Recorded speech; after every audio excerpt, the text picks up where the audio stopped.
Al escaparse nuevamente de One of the world's richest, most notorious drug kingpins broke out of prison. Former cartel leader is considered one of the most dangerous drug traffickers in the world. Joaquin Guzman Loera, better known as El Chapo, broke out of his cell by crawling through a hole in the shower.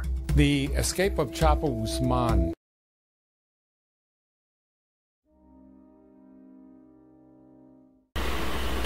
Hai, selamat datang kembali. Di video kali ini gue pengen ngebahas tentang El Chapo Guzman.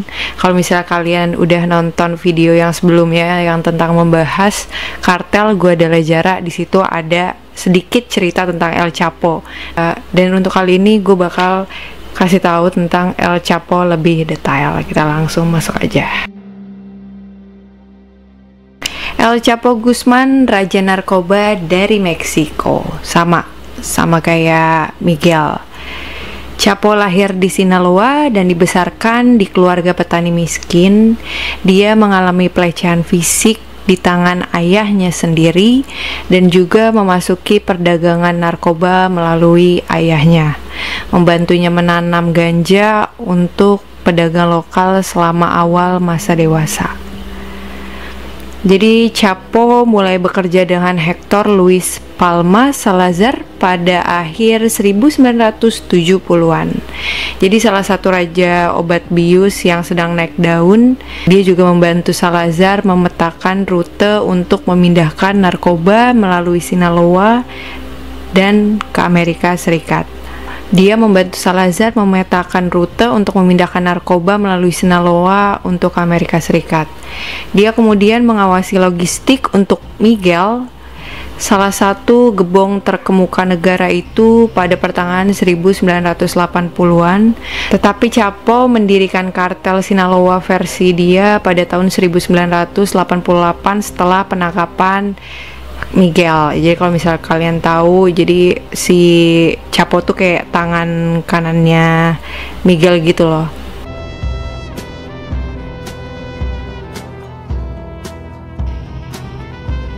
Kartel Sinaloa adalah kartel narkoba Meksiko terkaya dan terkuat. Organisasi ini menyelundupkan pengiriman kokain bertonton dari Kolombia melalui Meksiko untuk dikirim ke Amerika Serikat melalui udara, laut, dan darat. Dan dia juga memiliki sel distribusi di seluruh Amerika Serikat. Organisasi ini juga terlibat dalam produksi, penyelundupan, dan distribusi Meksiko. Dia juga menyelundupkan sabu, marijuana, dan heroin dari Asia Tenggara. Banyak ya, cuannya juga banyak.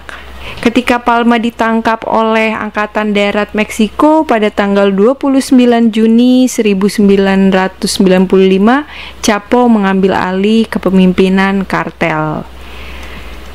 Kerajaan obat biusnya membuat Chapo menjadi miliarder dan dia menduduki peringkat ke-10 orang terkaya di Meksiko dan ke-1140 di dunia pada tahun 2011. Kalau mau jadi miliarder, dagang aja ganja. Dengan kekayaan bersih sekitar 1 miliar US dollar. Dan untuk membantu perdagangan narkoba, kartel Sinaloa juga membangun kerajaan pengapalan dan pengangkutan. Chapo juga telah disebut sebagai raja obat bius terbesar sepanjang masa. Dan DIA Amerika Serikat menganggapnya sebagai ayah baptis dunia narkoba. Ada dan sangat memperkirakan bahwa dia melampaui pengaruh dan jangkauan Pablo Escobar. Siapa yang nggak tahu Pablo Escobar? Pada 2013, Komisi Kejahatan Chicago menyebut Chapo musuh publik nomor 1. Karena pengaruh jaringan kriminalnya di Chicago, orang terakhir yang menerima ketenaran seperti itu adalah El Chapo pada tahun 1930.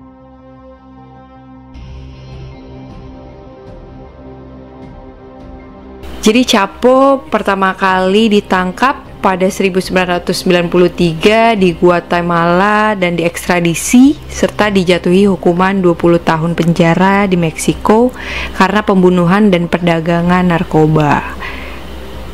Dia menyuap penjaga penjara dan melarikan diri dari penjara dengan keamanan maksimum federal pada tahun 2001. Melarikan diri aja pakai keamanan. Statusnya sebagai buronan menghasilkan hadiah gabungan 8,8 juta dari Meksiko dan Amerika Serikat untuk informasi yang mengarah pada penangkapannya. Dan dia ditangkap kembali di Meksiko pada tahun 2014. Dia melarikan diri sebelum hukuman resmi pada tahun 2015 melalui terowongan di bawah sel penjaranya.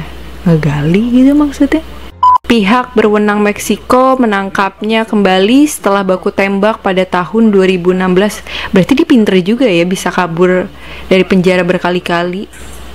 Pihak berwenang Meksiko menangkapnya kembali setelah baku tembak pada tahun 2016 dan mengekstradisinya ke Amerika Serikat setahun kemudian. Dan pada tahun 2019 ia dinyatakan bersalah atas sejumlah tuntutan pidana terkait kepemimpinannya di kartel Sinaloa. Dan saat ini dia sedang menjalani hukuman seumur hidup di ADX Florence.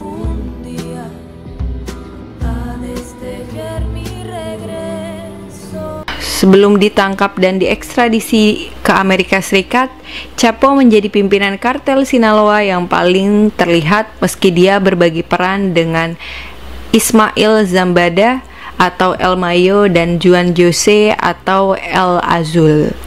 Jadi Sinaloa tuh pemiliknya sebenarnya ada 3, tapi yang lebih terlihat itu si Chapo. Penangkapan El Chapo dan kemudian ekstradisi ke AS tampaknya telah memicu pertempuran internal untuk mengontrol organisasi. Sebagaimana konflik internal tersebut dibuktikan oleh serangan pada Februari 2017 terhadap El Mayo dan 2 putra El Chapo. Serangan tersebut kabarnya diatur oleh mantan tangan kanan El Chapo, Elias Licenciado. Namun Licenciado dan putranya Damaso atau Minilik telah ditangkap dan sekarang berada dalam tahanan Amerika Serikat. Mengingat El Chapo dijatuhi hukuman seumur hidup, kepemimpinan kartel Sinaloa kemungkinan telah diambil alih oleh El Mayo dan anak-anak El Chapo. 4 anak El Chapo adalah Juan Guis Guzman, Ovidio Guzman, Ivan Arcivaldo Guzman, Jesus Alfredo Guzman. Keempat anak El Chapo tersebut secara kolektif dikenal sebagai Los Chapitos. Jadi pada saat penangkapannya pada tahun 2014 nih, si Chapo mengimpor lebih banyak obat ke Amerika Serikat daripada siapapun. Dia memanfaatkan kekosongan kekuasaan yang diciptakan oleh tindakan keras terhadap kartel di Kolombia, mendapatkan bisnis dan pangsa pasar di sana karena kartel Kolombia sendiri dihancurkan. Dia mengambil keuntungan yang sama dari situasi ketika kartel saingannya dijatuhkan oleh tindak keras yang intens dari pemerintah di Meksiko. Jadi segitu aja cerita tentang El Chapo dari gue. Kalian bisa nonton yang sebelumnya kalau kalian mau tahu tentang El Chapo awalnya kayak gimana. Kalian bisa nonton dari Kartel Guadalajara, video pertama gue. Abis itu kalian bisa lanjut nonton ini. Kalau kalian punya saran, pengen gue ceritain apa, kalian bisa komen di bawah. Mungkin mau diceritain tentang kartel lah, atau tentang apa, kalian komen aja. Segitu aja videonya, bye.